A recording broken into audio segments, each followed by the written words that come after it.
Jack Reacher, Purple Heart, Silver Star. You're a legend.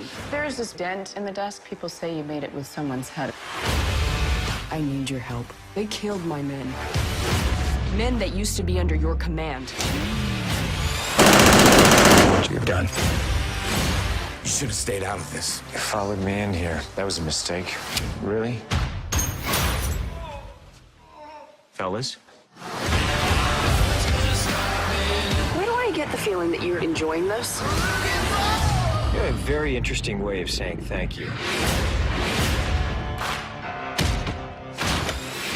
Sorry, he's not feeling well. Well, that's just a little tease of our new film for today. Welcome again as we continue our look backstage and talk to the people that make the movies. The stars behind the stars, as I like to call them. The original Jack Reacher film of 2015 was meant to be the start for a series of films based on Lee Child's books. That was put on hold when the film did not meet box office expectations in North America. However, once the worldwide gross passed $200 million, the sequel was greenlighted. So today we're here to talk to the author and the director of the newest installment, Jack Reacher, Never Go Back. Also, we're going to visit with the executive producer, Herb Gaines, and the film's producer, Don Granger. Personally, I've been a fan of Lee Child, and I've read the entire set of books. Reacher was a top Army military officer who eventually became a commander.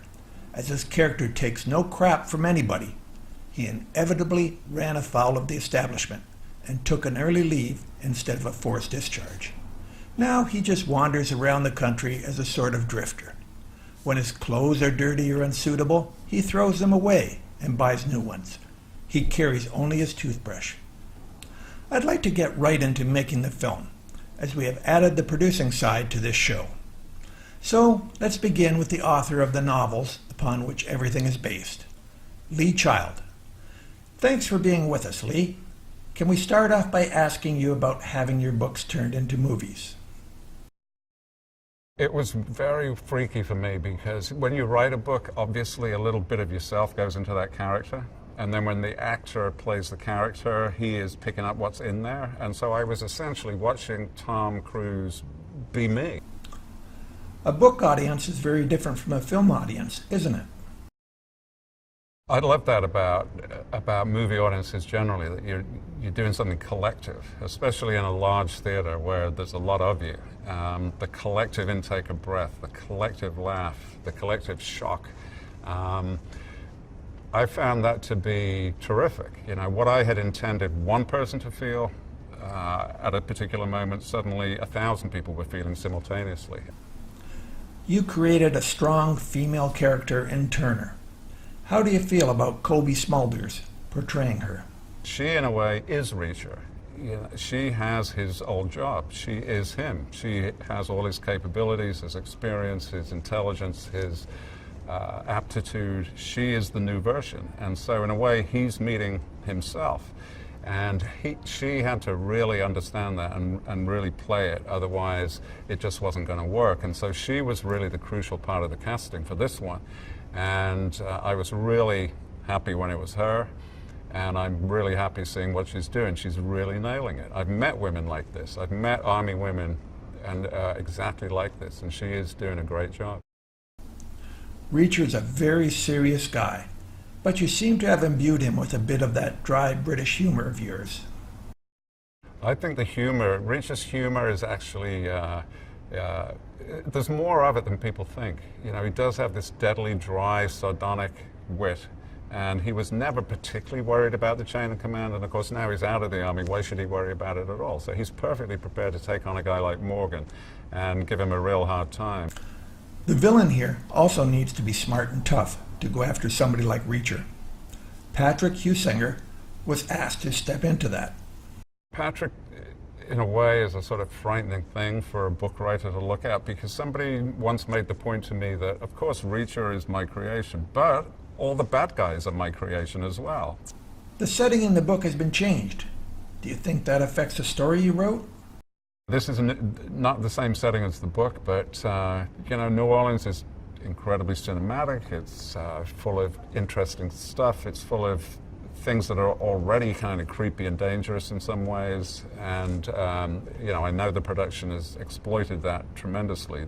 The physical geography, the people in the streets, all that kind of thing are right there. I mean, it's a terrific location, and it works great. How do you feel about the other changes by Zwick?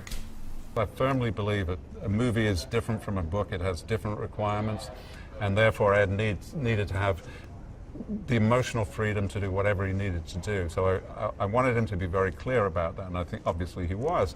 There are quite a few Reacher novels, and so far 2 have been made into movies.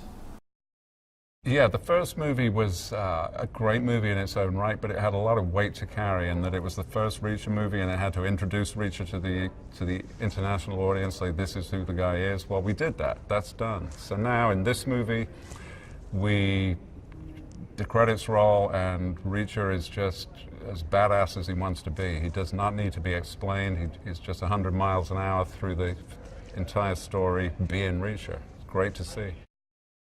Thanks, Lee. We hope there'll be a 3rd and more. Edward Zwick was chosen to not only direct the film, but also finalize the script along with Marshall Herskovitz, based on a draft by Richard Wink, who has written and directed some top action films too. Zwick and Cruise were well known to each other as they worked together making Last Samurai. Zwick has 17 credits as a writer and 22 as a director. However, this is his first real action film. Let's talk with Ed and see how he handled some of those challenges. Reacher has been pretty beat up by the world and travels as a loner and a drifter. How did you portray that character as a hero?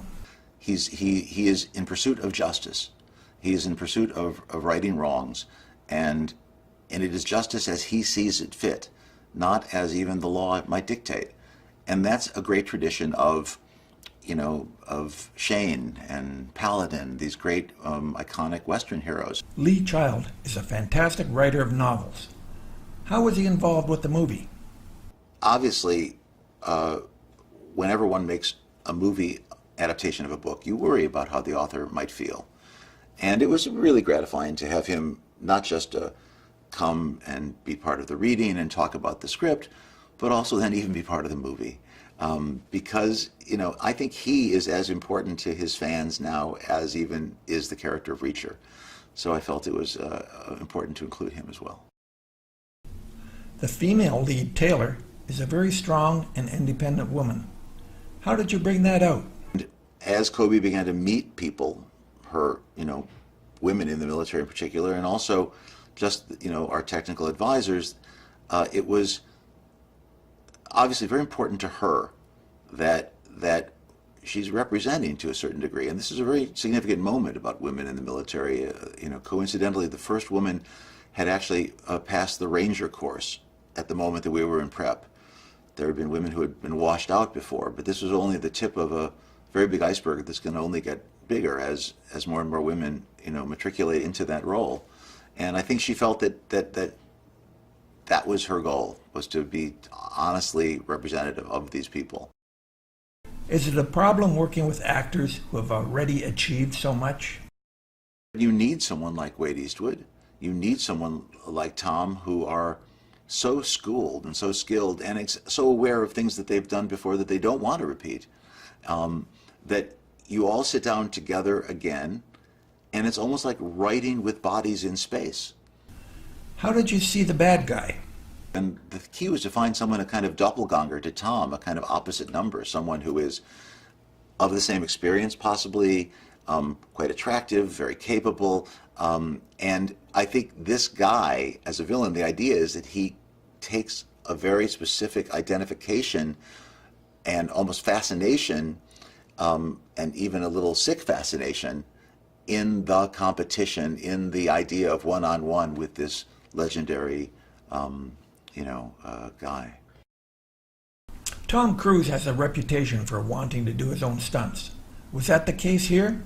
The idea that I would that he would ever say, gee, well, I don't feel like it, let me have my stunt guy do it. Never going to happen. It just isn't who he is. And I mean, the most boring job on the set is to be Tom's stuntman.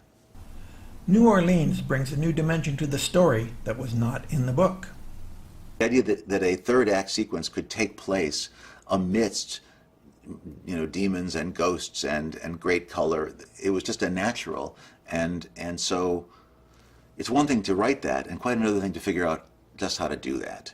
Because to have that many people in that small a place, in that wild a place, because the French Quarter never really sleeps, and to try to carve out your own reality in the midst of a crazy reality anyway was a real challenge. Thanks so much for sharing your filmmaking experiences with us, Ed. Herb Gaines was executive producer on this film. During his long career, he has been an assistant director, producer, and executive producer in TV and film. Herb, tell us about the locations you used. The script starts in the Midwest, goes to Washington, D.C., and then winds up in New Orleans. The great thing about New Orleans and Louisiana, there's a variety of looks that we can create. We even have a place to cheat as Afghanistan in the desert. That's about an hour away from here. So it was one of the things, as I was reading the script initially, having done several movies down here, I envisioned about 80% of options of the locations, and I just knew this was the right place for the movie. How was it working with Tom Cruise and Ed Zwick? Tom shows up on time, he's ready to go, he comes in with great energy and spirit. Ed is a seasoned professional, knows what he wants, knows how he has to get it, is very efficient with his time, knows how to shoot, knows how to get the most out of a sequence. And it's been fantastic. Tom Cruise really likes to do his own stunts, doesn't he? One of my first conversations with Tom was Tom explaining to me how he likes to do stunts and how he likes to prepare for stunts and the time and preparation that's put into the stunts, starting with fight sequences to car sequences to wire work and everything else. And he made it really clear to me what he needed, to make it work. And he told me point blank that as long as we did that he promised me that we would save a tremendous amount of time on the day of shooting. And he was absolutely right. How do you get the best work from your production team? Look, I'm a firm believer that the director and the actors and everybody else on the crew has to be in a comfort zone. If I can create a situation on a shooting crew where people are in their comfort zone, the best work is going to happen. Thanks so much for your insights, Herb. Don Granger started his career in 1987 with the Weintraub Entertainment Group and later joined Touchstone Pictures before moving to Paramount Pictures as Executive VP of Production. In 2004, he joined Tom Cruise and Paula Wagner's Cruise Wagner Productions as a Senior Executive of Development and Production. Don was a producer on Never Go Back. Don, welcome. What do you think is the appeal of Jack Reacher? The appeal of the Jack Reacher novels is really almost solely the character himself. Jack Reacher is defined very simply as a man who always does the right thing. And I think that's amazingly attractive to a worldwide readership. Why was Ed Zwick chosen to direct? He knows how to direct. Actors and actors love him, and I knew that the heart of this movie is actually the relationship between the three people, Turner and Reacher and Samantha. And I felt that Ed Zwick would be able to tell the story of this family that was sort of thrown together and was never meant to be, better than anyone. Tell us about Reacher's adversary in this film. There's a game going on between Reacher and the Hunter. There's a fascination between the two of them. The Hunter very clearly went through some sort of traumatic experience overseas and sort of lost his humanity and his compassion and his soul. And he looks at Reacher as someone who, while didn't turn to the dark side, clearly isn't all right if you've dedicated your life to no home, no family, and wandering the highways of America. And he chides Reacher a bit about that. So, and I think Reacher looks at the hunter and says, you know, but for the grace of God, I wonder how close I could have come up to ending up like this. Kobe Smulders is the female stars. Tell us about her. As Turner, she's everything we could have looked for. Because Turner's a combination of brilliance, physical ability, sense of humor, but you want someone who's going to look like the kind of quintessential American girl next door woman. How did the first movie find success and allow this one to be made? The writer-director of the first movie, Chris McQuarrie, and I spoke way back at the beginning, and we honestly had one mantra, which is, if we get Jack Reacher right, that'll be enough. And Tom and Chris, working together, nailed it. Working with Tom Cruise is a question we have asked everybody else. Give us your take on it. Let me tell you why working with Tom Cruise as a filmmaker is fantastic, because it makes me look good. He's a perfectionist. He's every bit as much as a producer as he is an actor. For Tom, he's always looking to get the best out of every element of the movie. Why was this book selected as a second movie when it's one of the latest? This book, which came out only 2 years ago, was attractive for a couple different reasons. One, it's actually the best reviewed book of all of them. Now, these books have gotten fantastic reviews, but this one even ended up on the New York Times list of 10 best books at the end of 2014. It's that sort of beloved. Secondly, the characters of Susan Turner and Reacher's dilemma with the character of Samantha. Once Tom and I read that novel, those two characters afford us an opportunity to explore Jack Reacher in a way that is rare. Thanks, Don.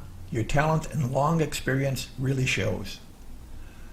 Because Jack Reacher, Never Go Back, is Lee Child's 18th Reacher novel, there's plenty more material to continue the franchise. With a budget of only $60 million for a Tom Cruise action blockbuster, Paramount has limited their risk. Add to that Tom Cruise's international star power and the fact that this film got a 30 to 40% production tax credit from the state of Louisiana. It all means that it's likely to make a good profit, and Jack may be back again very soon. Thanks for watching. This is Mike for Backstage Movie News. See you at the movies. Now let's roll that trailer. What the hell happened here? There's a fight. One guy took them all down with his bare hands. He's still in there. Turn around, mister. Let me see your hands. Slowly.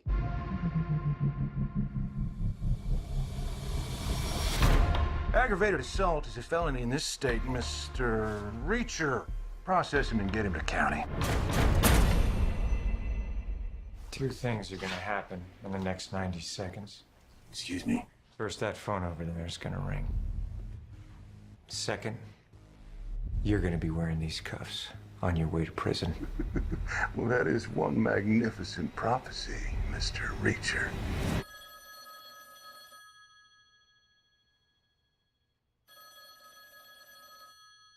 Just gonna keep on ringing. Thanks for tipping us off to that sheriff. When are you coming to D.C.? I move around a lot. You're a legend. Folks wonder why you left. Purple Heart, Silver Star. There's this big dent in the desk. People say you made it with someone's head. Jack Reacher for Major Turner. Major Turner's been arrested. On what charge? Espionage. He's been set up. How much does Reacher know? How's it going? I don't like being followed. You think you're invulnerable. That's right. Maybe I rip your arm off, beat you to death with it. I'm sorry about this. Reacher? He's here to kill you. My men were shot by one of our own. This is bigger than I imagined. You ever lose anyone on your watch, Reacher?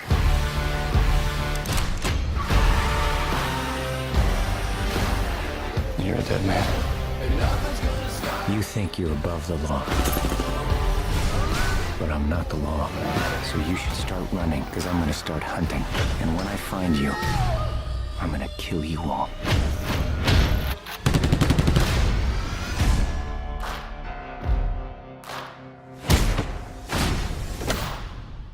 a haircut? All you guys go to the same barber?